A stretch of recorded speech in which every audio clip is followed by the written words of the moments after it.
Bonsoir à tous et merci d'avoir répondu si nombreux à la découverte de cette croisière d'expédition et d'exploration en Arctique. Donc je suis Noémie, j'ai programmé une première édition de cette croisière en juin 2022. Fort de succès, nous avons décidé de réitérer l'aventure en programmant une nouvelle croisière en juin 2024 sur un plus petit bateau cette fois-ci. Donc pendant 20 minutes, notre partenaire va vous faire vivre ce voyage magique. Vous allez découvrir cette destination unique dans le monde des glaces où la nature est reine avec ses glaciers, sa banquise, sans oublier le maître des lieux, l'ours polaire. Plus qu'un voyage, c'est un voyage de contemplation et un véritable voyage intérieur que nous vous proposons ce soir. Un voyage pas comme les autres et une aventure éco-responsable.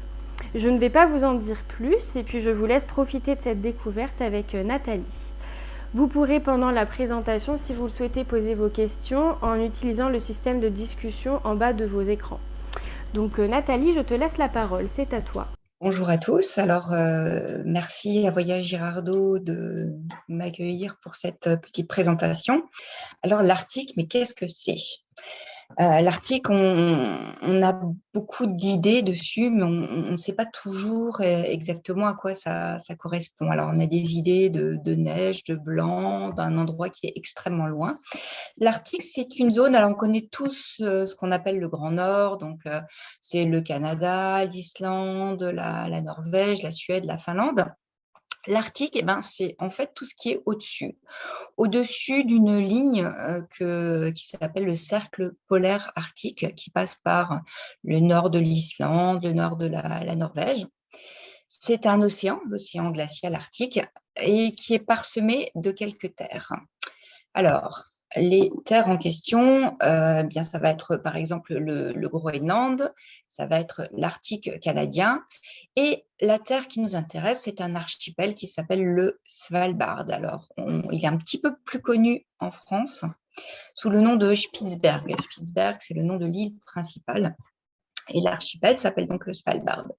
Le Svalbard, il se situe à 1000 km au nord des côtes norvégiennes et à peu près à 1000 km du pôle Nord aussi. Donc, c'est vraiment une zone très au nord. Vous voyez que c'est à la hauteur du grand nord du Groenland et bien loin de l'Islande. Alors, c'est un monde qui est très particulier, qui est fait de glace. Alors, de glace au pluriel, puisqu'il y en a plusieurs formes. Il y a des glaciers. Alors, les glaciers, vous me direz, bien oui, on peut en retrouver aussi en Norvège, en Amérique du Sud. Oui, mais alors en Arctique, ils sont déjà très impressionnants. Et en plus, il y a un deuxième élément, il y a une autre forme de glace, c'est la banquise. La banquise, c'est de la glace de mer, la mer qui a tout simplement gelé et qui accueille une faune très particulière. Donc, c'est un milieu complètement à part et qui ne ressemble à rien des voyages que vous auriez pu faire, par exemple, en Norvège, en Islande, en Patagonie. Voilà. Alors, pourquoi choisir l'Arctique et le Spitzberg en particulier? Alors, pour un premier voyage polaire, nous, Grands Espaces, qui travaillons sur cette zone depuis plus de 25 ans, avons choisi, enfin favorisons en fait, conseillons toujours le Svalbard, le Spitzberg. Pourquoi? Pourquoi d'une part? Parce que c'est un endroit qui est très accessible, qui est relativement accessible parce qu'il n'est pas très très loin. Nous organisons des vols directs au départ de Paris et il faut environ 4h30, 5 heures pour aller au Svalbard en zone directe. Et en 4h30, 5 heures, on est directement dans la capitale de l'archipel qui s'appelle Longyearbyen et là, vous êtes complètement dépaysé. Vous êtes dans un monde à part. Pourquoi également? Parce que c'est un territoire qui est petit. L'archipel fait à peu près 1,5 fois la Suisse. Et donc, ça permet de découvrir en un temps assez réduit, en une bonne semaine. Vous pouvez déjà avoir un aperçu très complet de cette terre. Et également, le Svalbard est vraiment un concentré des mondes polaires. C'est-à-dire que vous allez y trouver des fjords grandioses, comme en Norvège, avec des glaciers en fond de fjord, des glaciers très impressionnants. Vous allez y trouver de la banquise, qui est un monde complètement onirique, un monde à part. Vous allez y trouver des paysages de montagne, des paysages de toundra, mais surtout, on va en Arctique pour lui, le seigneur du Svalbard, de l'Arctique, qui est l'ours. Alors, pourquoi au Svalbard particulièrement? Parce que c'est l'endroit en Arctique où il est plus facile d'en voir. Parce que l'ours y est protégé depuis 1973.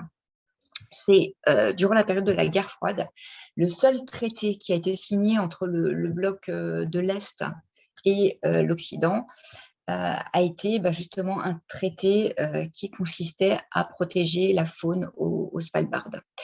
Et du coup, eh bien, il y a à peu près 300 ours qui maraudent sur cette terre, surtout au nord.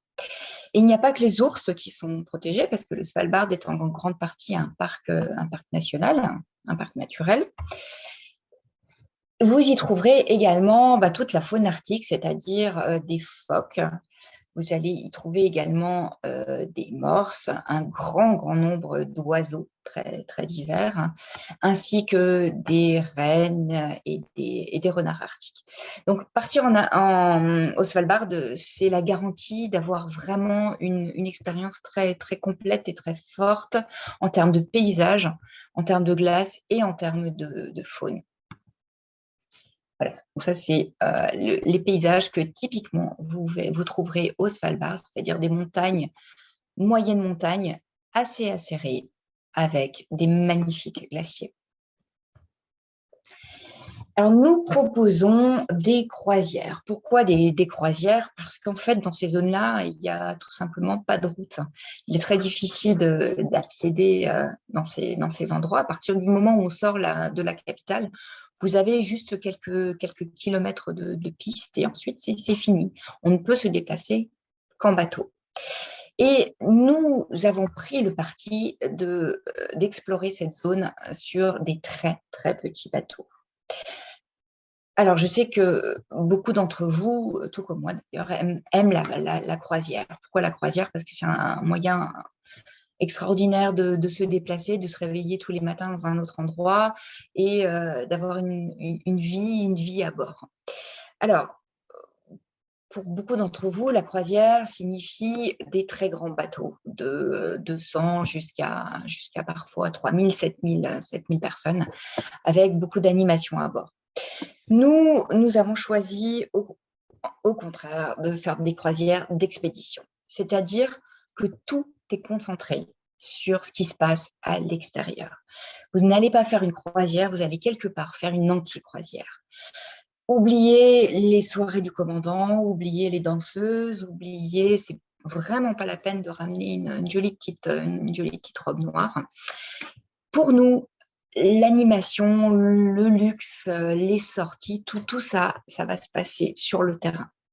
On va avoir des itinéraires qui vont nous permettre d'être beaucoup dehors, de passer beaucoup de temps à terre, sur des zodiacs pour être dans la glace, pour voir des animaux. Et en termes d'animation, au retour de ces sorties, vous allez avoir une équipe de guides conférenciers qui va vous présenter l'Arctique, vous expliquer le climat, les courants marins, les animaux, tout ce qu'on a vu. Voilà, notre animation, ça sera ça.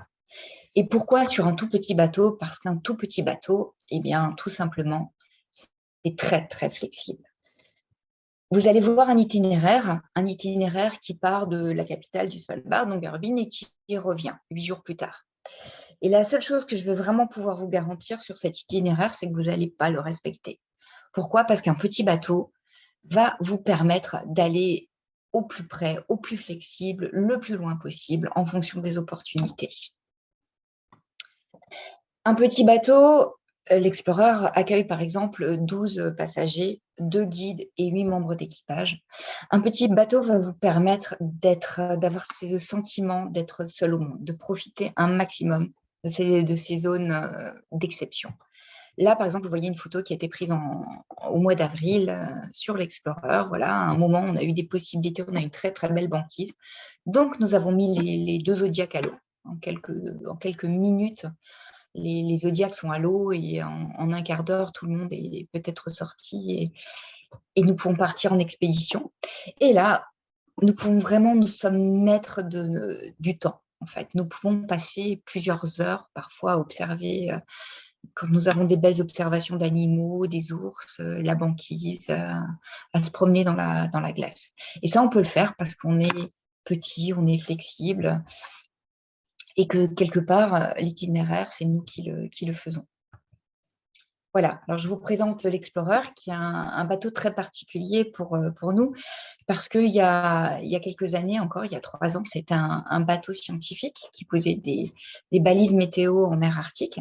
Et nous l'avons complètement rénové pour en faire un vrai bateau d'expédition. Donc un bateau d'expédition qui peut naviguer dans la glace sans la casser, puisque nous pensons, et d'ailleurs nous n'avons pas le droit de casser la glace dans ces zones-là. C'est un bateau qui est conçu avec des grandes baies vitrées pour pouvoir observer beaucoup, avec beaucoup de ponts extérieurs sur lesquels nous pouvons accéder. Et également une passerelle du commandant qui est accessible également en permanence et dans laquelle nous pouvons voir le commandant quelque part danser entre les plaques de glace. Parce que c'est comme ça que nous fonctionnons dans la glace. Nous poussons, le bateau pousse tout doucement les plaques dans lesquelles il circule. Alors, vous avez au pont standard, vous avez 5 cabines avec des hublots, des cabines de 14 à 17 mètres carrés. Au pont intermédiaire, vous avez un grand salon bar et restaurant qui fait 75 mètres carrés. Et au pont supérieur, vous avez 2 suites, petites suites de 17 mètres carrés qui donnent directement sur les coursives, ainsi que 2 cabines pour les passagers individuels. Et au-dessus, vous avez la passerelle du commandant. À l'avant, vous avez également un sauna et un jacuzzi. Et là devant, vous voyez les zodiacs qui sont prêts à être mis à l'eau dès que nous avons une possibilité d'observation. Voilà, je vous l'ai dit, ce ne sera pas un bateau de luxe, l'Explorer n'est pas un bateau de luxe. En revanche, c'est un bateau qui a 2 ans et qui est extrêmement chaleureux et très beau d'ailleurs. Alors, vous voyez ici le petit salon, c'est le salon où on se repose, où on discute, on peut faire des jeux. La partie du salon où nous avons toutes les conférences avec un grand écran, le restaurant. Alors, au niveau de la cuisine, à nouveau, vous n'aurez pas les 5 restaurants d'un grand bateau. En revanche, c'est une cuisine raffinée et très chaleureuse. En fait, une cuisine européenne maquinée de cuisine norvégienne, parce que nous essayons de travailler avec des produits locaux un maximum. Et qui se présente sous forme de buffet au petit déjeuner. Alors, on a le chef Ed, qui est toujours de très bonne humeur et qui viendra vous voir le matin pour vous demander si vous voulez des crêpes, des œufs au plat, des omelettes, voilà, tout ce que vous pouvez souhaiter, des fruits. Et les repas de midi et du soir qui sont servis à table, avec toujours évidemment un choix entre du poisson, de la viande, un plat végétarien. Très agréable de manger à bord. Les boissons sont incluses au bar, au restaurant. Vous avez de l'eau, du thé, du café, une sélection de vins et de bières. Voilà, en ce qui concerne les cabines, voici une des 2 suites de 17 mètres carrés. Donc, vous avez une petite chambre avec un coin bureau, une grande salle de bain. Et également beaucoup de rangements parce qu'en expédition, bien, on arrive avec toutes ces affaires et on a pas mal de valises, pas mal d'équipements et puis donc voilà, on a prévu beaucoup de crochets pour accrocher ses habits au retour d'expédition, ses bottes, ses valises, etc. Ici, vous avez une photo des deux cabines, des deux cabines de 17 mètres carrés au pont standard. Ce sont des cabines avec des hublots. Ce sont les plus grands sabords qui existent dans le monde maritime, en tout cas d'expédition. Donc, des cabines à nouveau très lumineuses. Les lits peuvent être mis ensemble pour former un lit double ou alors être séparés. Et petite cerise sur le gâteau, vous avez également le jacuzzi que vous voyez là. Alors, le jacuzzi, c'est très agréable de s'y reposer après une journée d'expédition dans le froid. Je vous garantis que comme il fait jour 24 sur 24, à 11 h du soir, quand on observe, on est dehors, il fait encore jour, on voit des icebergs qui passent à côté du bateau et on est là dans le jacuzzi avec un petit cocktail. C'est franchement très agréable. C'est de l'expédition, mais tout de même, la vie est belle et douce. Et là, vous voyez le sauna. Alors, votre itinéraire, je vous ai dit que l'itinéraire, c'était quelque chose de très, très flexible. Là, ce que je vous montre, c'est une carte des glaces. Alors, la carte des glaces, cela nous permet de savoir où se trouve la banquise. Parce que je vous l'ai dit, au Svalbard, ce qui se trouve ici, par exemple, il y a des glaciers, mais il y a aussi de la banquise de mer. Alors aujourd'hui, par exemple, au Svalbard, il fait -8 et la mer tout autour de l'archipel est en train de geler. Au printemps, à partir du mois d'avril-mai, la banquise va se disloquer tout doucement. Elle ne va pas disparaître, elle va se disloquer et elle va circuler au gré des vents. Ce que vous voyez là en rouge, c'est de la banquise dans laquelle nous ne pouvons pas aller. Ça, c'est une carte de mai dernier. Nous allons nous intéresser à toutes ces zones qui sont orange, jaune et vertes, dans lesquelles le bateau pourra un petit peu circuler. Et donc, quand on va arriver à Longyearbyen au premier jour, le commandant et le chef d'expédition vont tout de suite regarder la carte des glaces. Et en fonction de la carte des glaces, par exemple, nous allons décider de soit tout de suite partir jouer un petit peu dans la glace pour que vous puissiez avoir l'expérience de la banquise. Soit, si elle est assez basse, on va d'abord passer, ou si on sait qu'il y a un ours, eh bien, on va plutôt favoriser les observations animalières avant d'aller chercher la glace parce qu'on sait que de toute façon, elle est là. Voilà, donc là, vous voyez une carte des glaces du Svalbard un petit peu plus près. La côte ouest est très, très vite libre de glace. L'avantage du voyage que vous aurez choisi au mois de juin, c'est que à la fois, la côte sera déjà assez libre de glace pour aller loin vers le nord, chercher des animaux. Mais également, vous aurez toujours cette partie banquise qui sera, qui est, à mon avis, la partie la plus stupéfiante du voyage. Pourquoi ne pas partir beaucoup plus tôt? Parce qu'il est compliqué de voir des animaux les ours, par exemple, ils fonctionnent sur la banquise, ils voyagent sur la banquise. Donc, quand la banquise est très étendue, eh bien, ils sont sur leur terrain de jeu et il est beaucoup plus difficile de la voir. Donc, juin, c'est une très bonne période pour voir et la glace et les animaux. Voilà, donc l'itinéraire que vous allez faire, nous allons arriver, comme je vous l'ai dit, à Longyearbyen, qui est la capitale. Et ensuite, nous allons aller le plus haut possible dans les fjords les plus emblématiques, mais aussi le plus haut possible dans la banquise pour aller chercher phoques, morses, ours et oiseaux. Alors attention, on s'imagine toujours que l'Arctique, c'est un monde complètement blanc, avec de la neige toute l'année et de la glace en permanence. Non. La neige, vous en aurez en avril, en mai. Ensuite, elle va commencer à fondre. Et à partir du mois de juin, vous aurez également de la toundra, ce qui vous offre une grande, grande variété de paysages, puisque vous aurez de la toundra, des montagnes, mais également beaucoup de glaciers. Alors, ce glacier-là, il n'a pas l'air très impressionnant vu comme ça, mais quand on s'en rapproche, il fait 40 mètres de haut.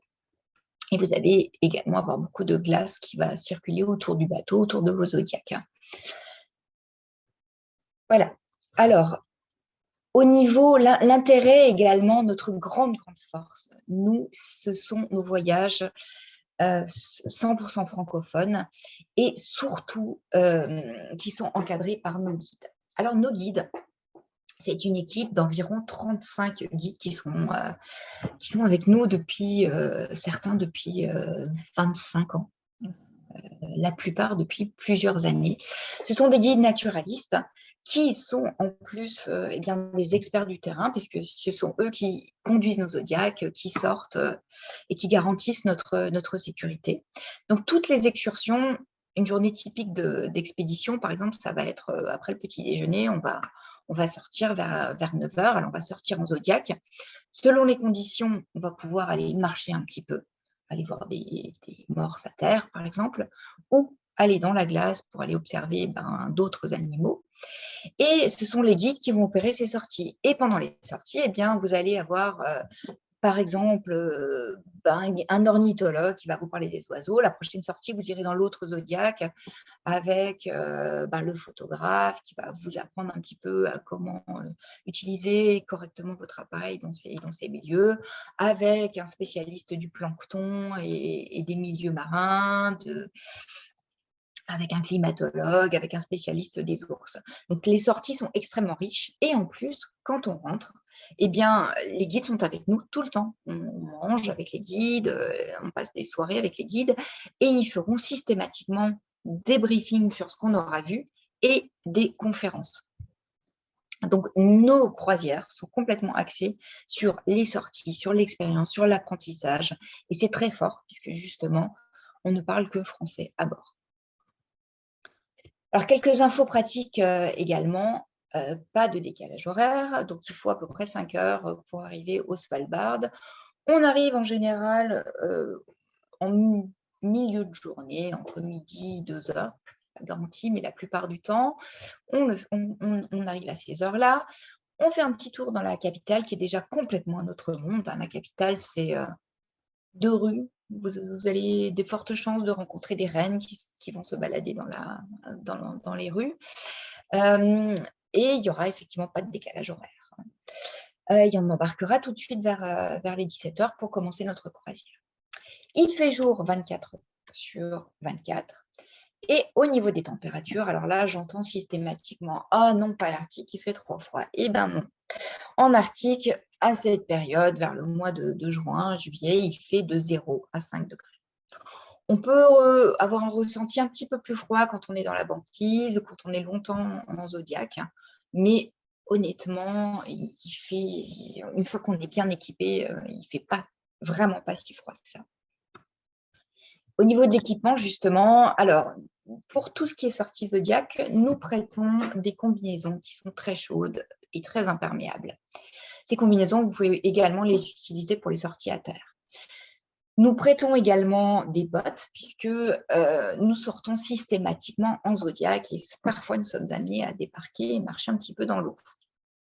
Donc, vous pouvez, à bord, à ce moment-là, vous n'avez plus besoin que d'une paire de petites chaussures de marche légères et de baskets éventuellement. Jean polaire, c'est un petit peu l'ambiance qu'il y aura à bord. Vous serez, c'est très décontracté. Et sinon, prévoyez la technique de la pelure d'oignon. Si vous faites du ski, vous êtes par exemple parfaitement équipé pour aller en Arctique. Vous allez devoir prévoir un petit sous-vêtement en laine, ensuite une polaire, une doudoune un petit peu fine et dessus, surtout ce qui est extrêmement important, c'est un coupe-vent très imperméable à l'eau et au vent. Gants, bonnet et après, une fois que vous avez une très bonne paire de jumelles et un appareil photo, vous êtes tout prêt à aller en Arctique. Voilà. Alors, j'espère que j'ai réussi à vous faire rêver, à vous intéresser. N'hésitez pas à appeler vos agences Girardot, puisqu'elles pourront vous donner beaucoup plus de renseignements. Et eh bien, j'espère vous retrouver à bord de l'Explorer, notre petit yacht très privilégié de 12 passagers, où on découvre un monde où, quel que soit le voyage que vous avez fait ou les voyages que vous avez fait dans votre vie, vous n'aurez jamais ressenti une telle émotion face des glaciers, d'un ours, d'un vol d'oiseaux. C'est un monde qui est simplement en dehors du temps. Voilà, je vous remercie beaucoup de m'avoir permis de vous présenter ces mondes magiques et à bientôt.